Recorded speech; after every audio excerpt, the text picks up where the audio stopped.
Don't move. No, don't try to get away.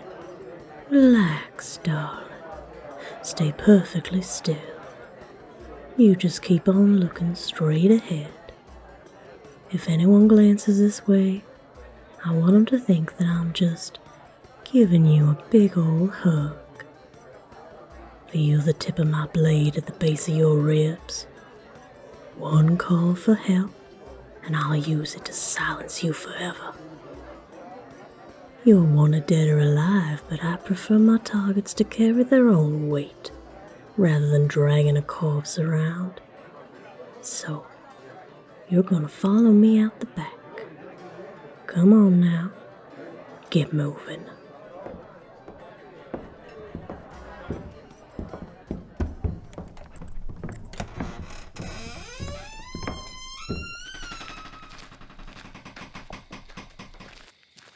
That's it, sweetheart, that's it. Now throw your bag into the back of the cart, far enough that you can't reach it. Good. Hands on the railing where I can see 'em. Spread your legs and don't move. I'll just be taking this knife strapped to your hip and the one strapped to your chest. Pardon my reach, darling, but you know how it is. I doubt you'll mind too much. Let's see, anything else? What's this vial of powder?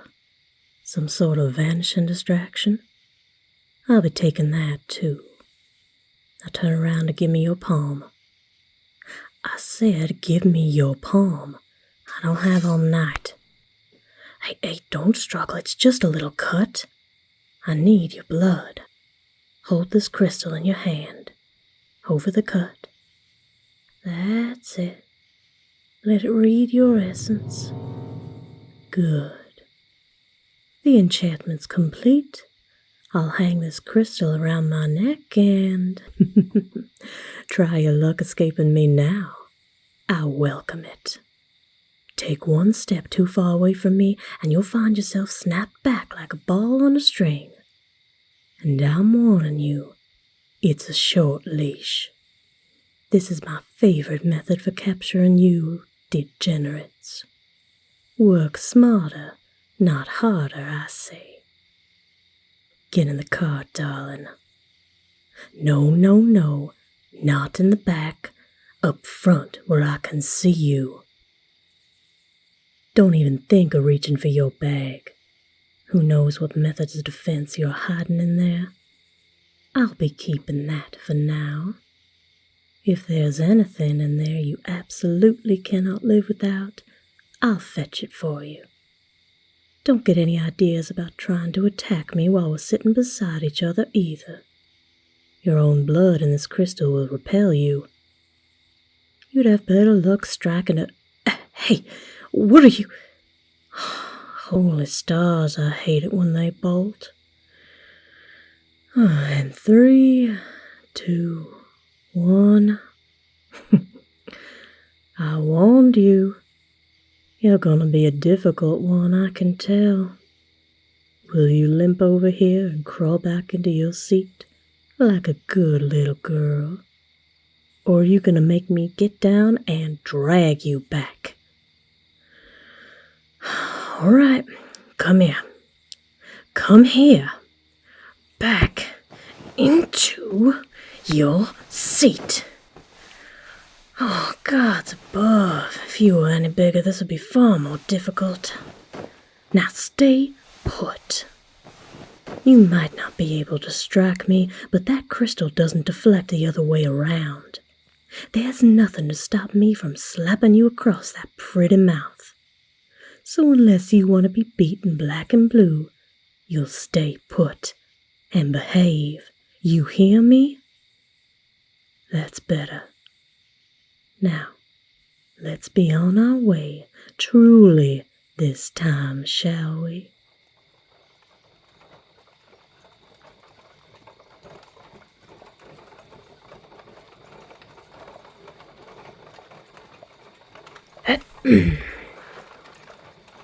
So, that was a rocky start, but I've had rockier. You're still breathing, so that's a blessing for you. Did you hurt yourself bad when you ran just now? Any cuts or bruises? Not talking, I don't blame you. I've been told I talk enough for two sometimes.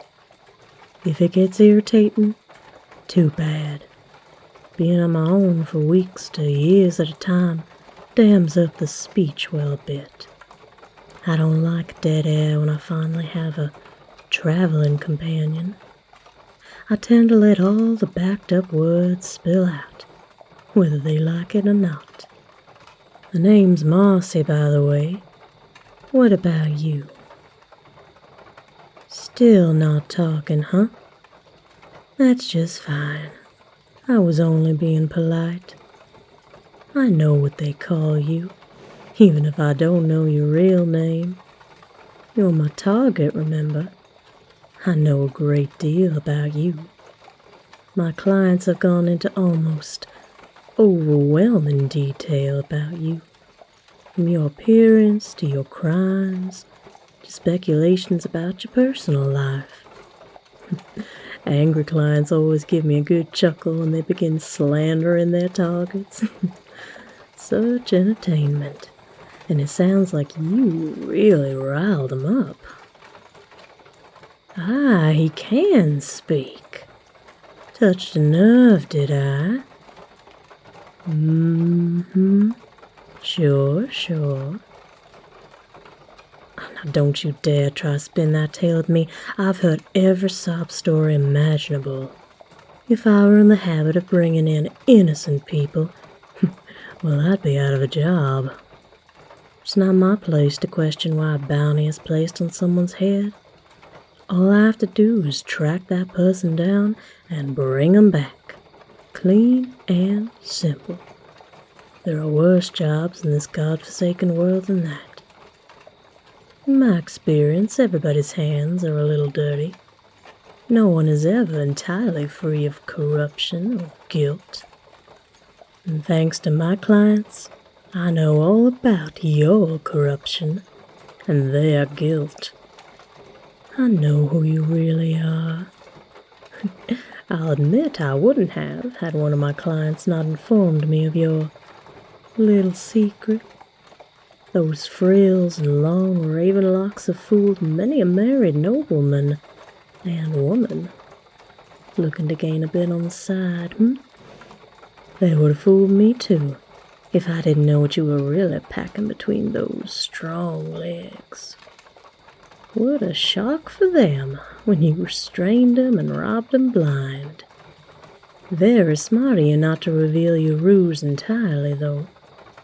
And I'm no thief anymore, but I can respect the artistry of your crimes. Robbing the absurdly wealthy who have nothing more to do with their time than sink deeper into debauchery with a perfect deception. You have such a lovely face, it's no wonder so many of them fell for it. Why, if a pretty boy thief just rushed them head on or tried to pick their pockets, the odds of being caught are very high. But dab on a bit of rouge, lip color, and a disguise, and suddenly they're offering themselves to you on a silver platter. Damn, that makes me smile. I can't say I've heard of anyone else using that tactic before. You're a clever boy indeed. You made quite the name for yourself, even without anyone knowing your real name. You might have been either stupid or brilliant, repeatedly targeting the same circle of nobles. Must have taken a brass pair to keep dressing up and waltzing into their social events time after time.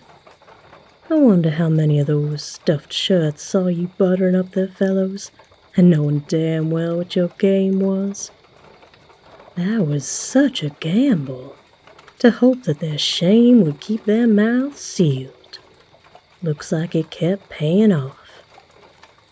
But in my opinion, you should have moved on after a while. After moving through so many nobles, They didn't even need to keep the secret from each other because everyone knew. Then they banded together and hired me. You should have seen how many were crammed into that underground tavern. They all looked so scandalized to even step foot in a place so beneath them.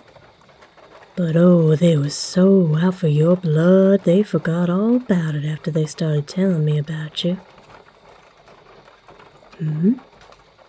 Ah, you didn't realize that someone found out your secret, huh?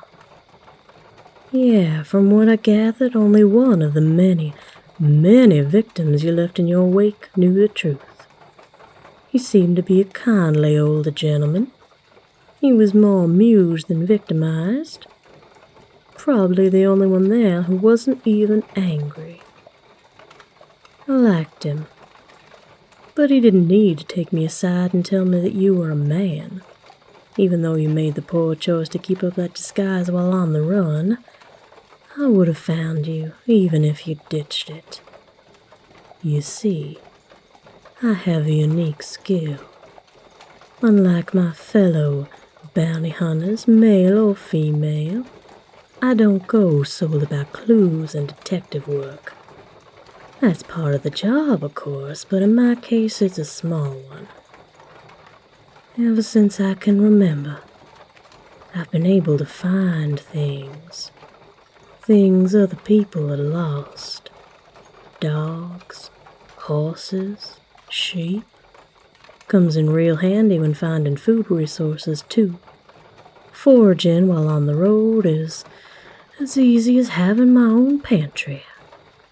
Even non-living things like missing jewelry or misplaced tools are uncannily easy for me to find when other people can't. I don't know why. But for people, that's a little easier. I describe it as tracking their auras. I can sense the energies of a person's body in the wake of their movements. It's something I don't really think about until I need to hone in on someone and hunt them down. Then all I have to do is follow the trail, like an invisible thread, leading me right to them. Can't even explain why I know everyone's aura in the first place. Just like I can't explain why I know to look for a lost wedding ring when I have no connection to it. Whatever the reason, it doesn't matter. Because it's brought me love, attention, and coin my entire life. I was able to feed my older siblings and my sick mother from the time I was 8 years old. Turns out a lot of people need a lot of things found. As a kid, it was all good fun, like a scavenger hunt when you know just where to go. The older I got, the more opportunities I saw and the more coin I earned. Started by finding missing people, claiming the rewards from the families or guilds who put up the incentives. Then, I found out there's much more to be gained in looking for folks, even if they don't want to be found. This world is hanging on by a thread, sweetheart. The Bloody Souls War might have been 2 decades behind us, but the stains still go so deep into every corner of this country. I can't tell you how many people were looking for loved ones, or enemies, even years after. I hear it's worse for the other side. Not that that stopped me from working for them, too. Sounds like the dragons might be poised to take what little was struggling to rebuild. It's no wonder that the wealthy are throwing away their money on ignorant, extravagant lifestyles to ignore the threats looming over us all. It's no wonder you dressed up like a ravishing seductress just to survive. And it's no wonder that I couldn't care less. I'm not letting you go, and you better not try to make me. All I can rely on in this world is my gift, and the coin I earn from it. And boy, am I gonna earn a hell of a lot of coin turning your pretty ass in, darling.